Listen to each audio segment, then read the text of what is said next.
Brad Harrison from Frontstretch.com. I know the 12 has some fuel issues late. Did you all feel like you were short late, or did you feel confident in what you had there? No, honestly, at that point, we felt like we were in a good position. Obviously, on that last stop, everyone's trying to be as quick as they can, but we were in a fortunate position where I felt pretty good about it.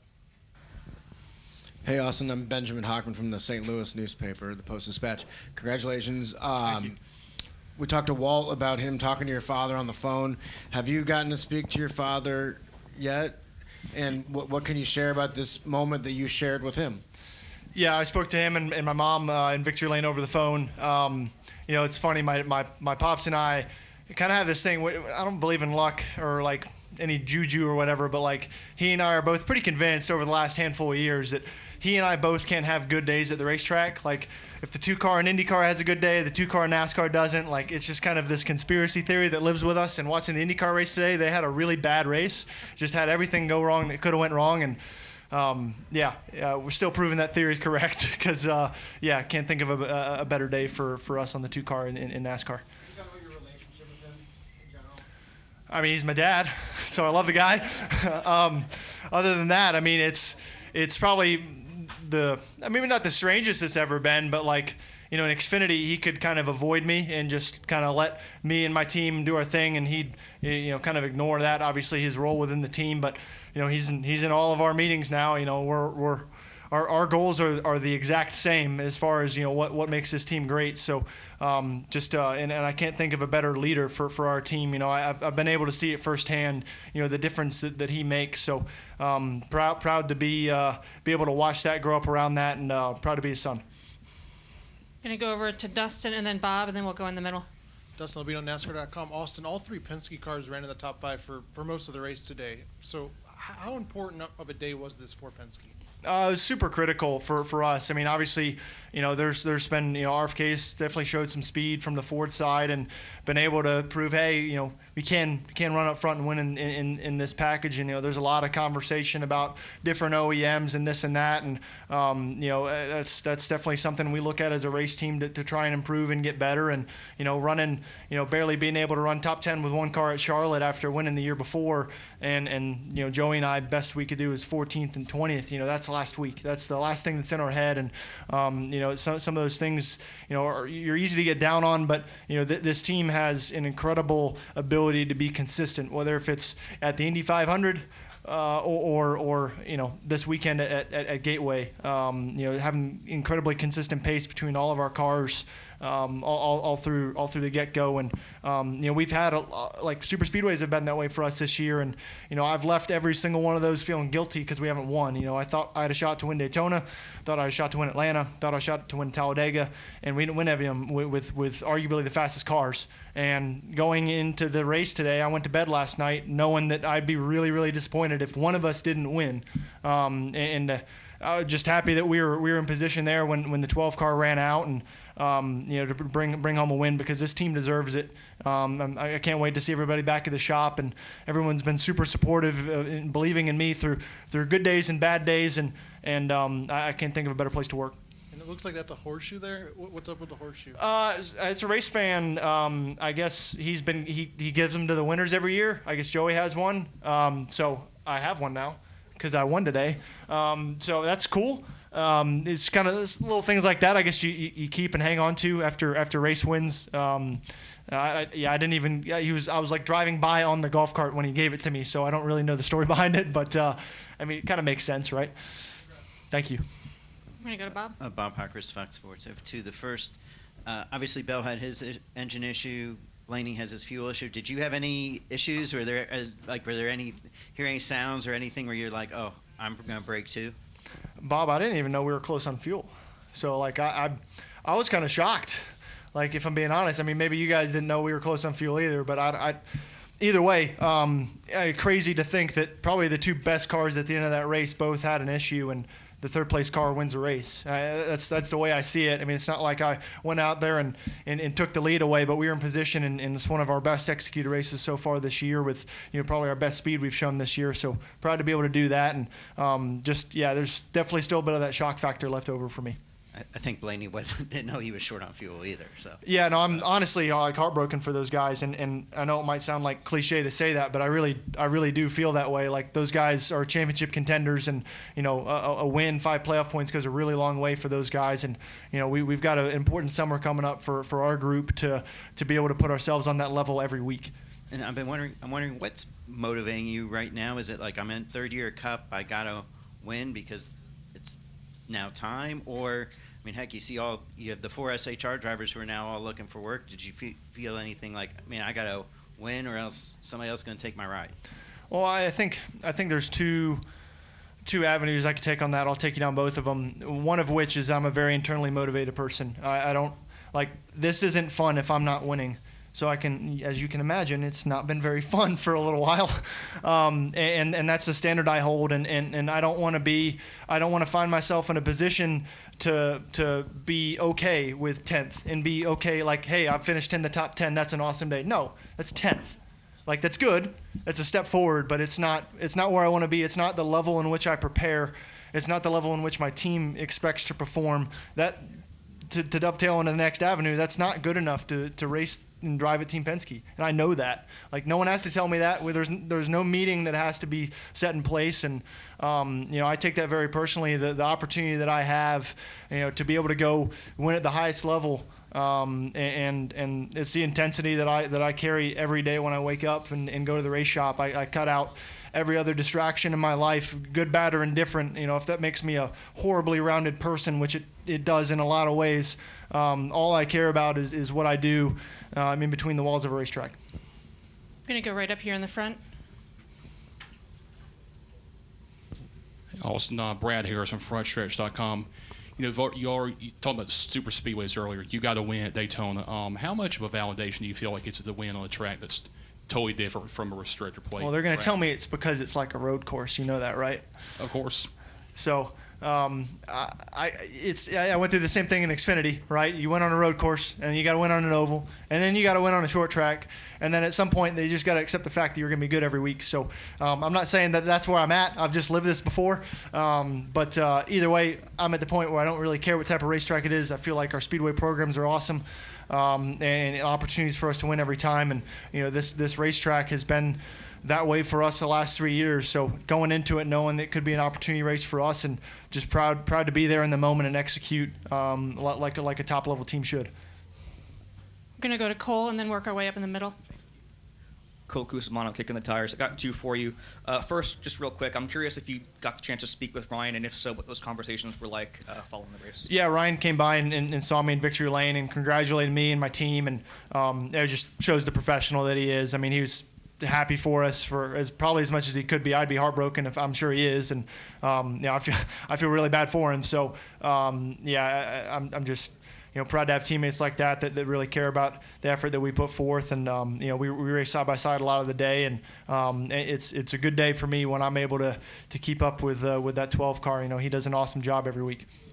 And then when you have these strategy heavy races, is that something that you kind of think about in the car as being really stressful on yourself, or you just kind of task at hand, drive the car, and do your own thing? Oh, I leave that all up to Brian. And I'll be honest, I don't know, I feel like there's been some times this year, and I'm sure it's gone completely unnoticed, but I'll bring it up.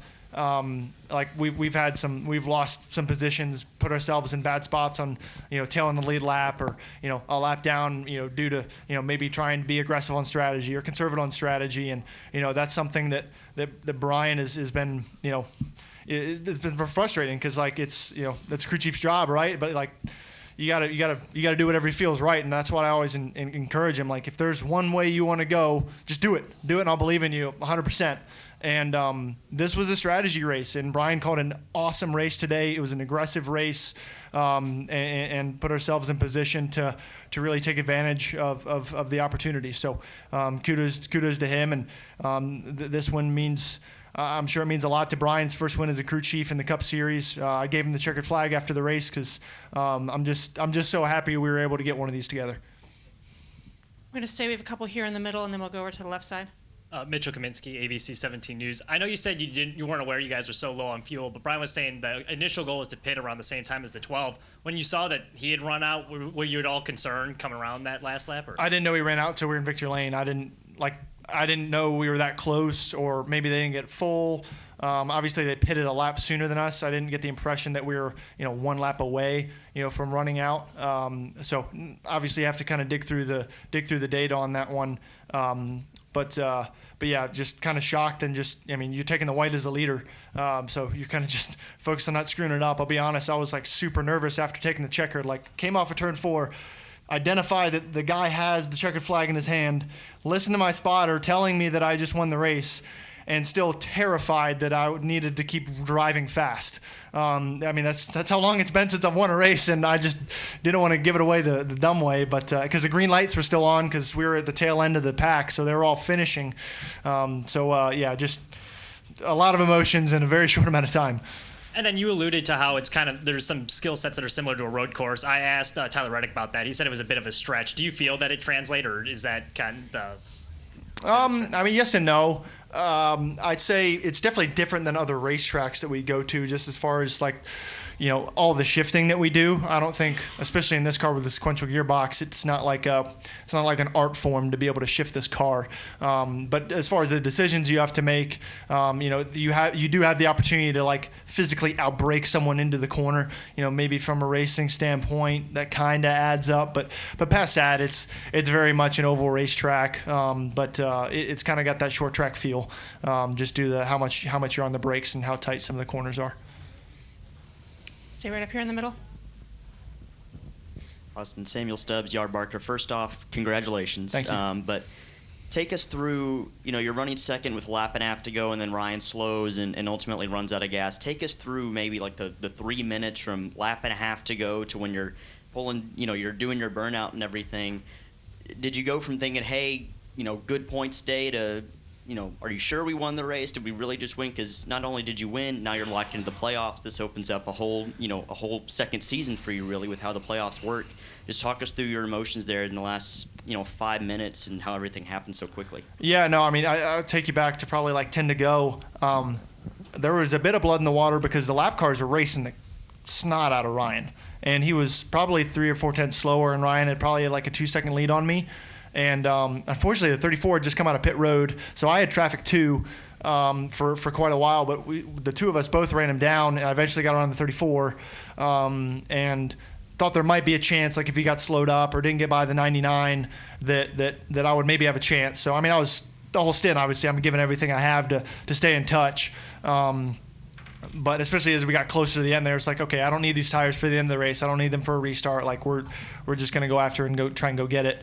And then I saw him slow into 3, and my spotter picked up on it in the middle of 3 and 4, and I thought, okay, maybe there's that 4 to 5 upshift into 3. Maybe he didn't get the upshift right or something. That's the only thing I could figure that would have made him that slow. But obviously they had their issues. I don't need to really relive that, because you're passing them on the front straightaway, taking their white, knowing exactly what that means, for them. And at that point, it's just focus on hitting your marks and win the race. And just being able to do a burnout and get out and do victory lane celebrations and all of it is it was my first time all over again. It's been so long. So even just standing up on the roof of my car, I hadn't I about fell over and in victory lane, just big tree fall hard on that deal. So I can't make the highlight reel on that. So just an incredible range of emotions in a short amount of time. We have one more here in the middle, and then we'll come to the left side. Hey, Austin. Justin Bradley from Fox 19. Hey, yesterday we talked about having speed. You guys had that today, obviously. But then the strategy worked out pretty well for you as well. So I'm wondering, will this be a turning point for the 2 team, and how big of an impact does this have on you and Brian's relationship going forward? Yeah, time will tell. As far you believe in confidence and momentum as much as you want. I'm way too much of a realistic guy, especially with myself, to think that this is just going to make me drive harder and be a better race car driver moving forward. I can promise you I'm giving it absolutely everything I have to run 20th some weeks. So, it's that preparation, it's that process that when you come to the track with cars that are capable of winning races and you go out there and do it, that's a lot of validation for a young team. And when I say a young team, pretty much from the top down, guys in new roles or within 1 or 2 years in the Cup Series. And these are guys that have been with me for a long time. You know, when we did team swap, crew chief swap at the end of the year last year, you know, I think there's a lot of a somewhat of a brotherhood culture when you do that, and you kind of just have to lean on each other with you know, the challenges of not having the experience and having two teams that are put together that won 2 championships the last 2 years. So we have 2 great baselines for our group, but I think it's just validation in the process. You know, I've told my guys that my expectation is for us to eventually hopefully be the example, whether if that's in the garage or in our own race shop. And they all do an incredible job and are an incredibly positive group of people with no egos. And I'm just really proud because I think there's a lot of people on that team that are, you know, directly responsible for me being able to race in the Cup Series and making it to this level. So to win a Cup race with Brian is really special for the 2 of us. Go here to the left. I'm good. One more, if I may. Yeah. Benjamin Hockman, Post-Dispatch. Just in general, this day at the track. I mean, I assume you're in a better mood because you won, but can you just describe what the atmosphere was like? Yeah, I think the track has done a tremendous job here. You know, whether if it's been for the IndyCar race events and then obviously into the Cup Series events.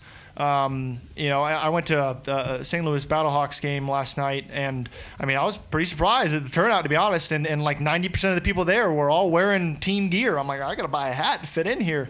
And it shows that there's a passion for sports in this place, and the facility is always super clean, and they're always trying to do kind of innovative new things, and the teams and the drivers notice that. I'd say my only constructive criticism is maybe more bathrooms in the garage area, but past that, these guys have been knocking it out of the park every year, and I think every team and driver does look forward to this event because of that. I mean, it is a people-driven sport, and it's people making those decisions, making us as race teams feel welcome and like they've prepared all year for us to show up. I feel like there's some racetracks so you don't get that feeling. So, I mean, we race a lot, and we go a lot of different places, and it's always good to come here. Going to go to the far right, and then we'll go back to Cole for a follow-up. Harry Loomis, podium finish. Congrats on the win, Austin.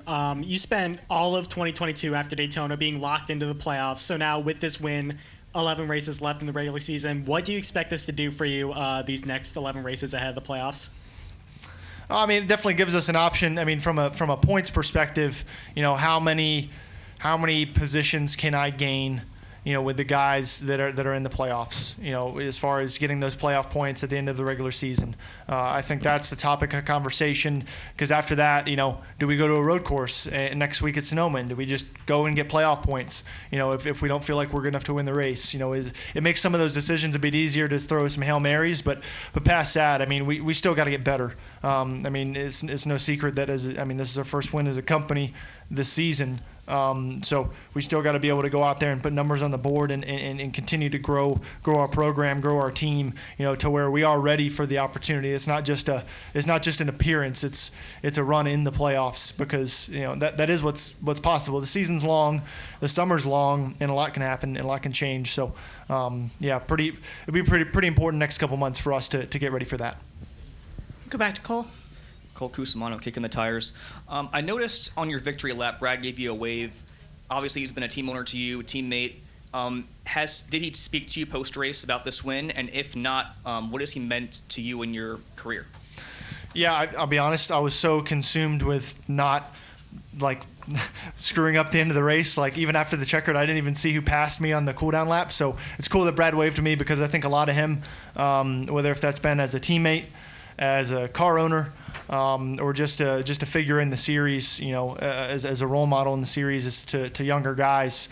Yeah, I feel like there's definitely nothing Brad owes me, you know, in a lot of ways. You know, it was his idea to put me in a truck for the first time in 2015, and to race for his team, and you know, it was cool to see him win at Darlington, and even share the Fox booth with him. Just somebody that I rooted for growing up, and to think that I'm racing against that guy and have the relationship that I have with him, yeah, it's pretty cool. And you know, I definitely appreciate this. He even hollered at me yesterday after qualifying, putting down a good lap. So it's cool to have, you know, at least have some respect from a guy like that.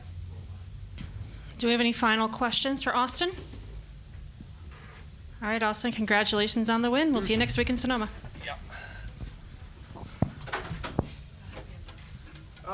It's kind of awkward.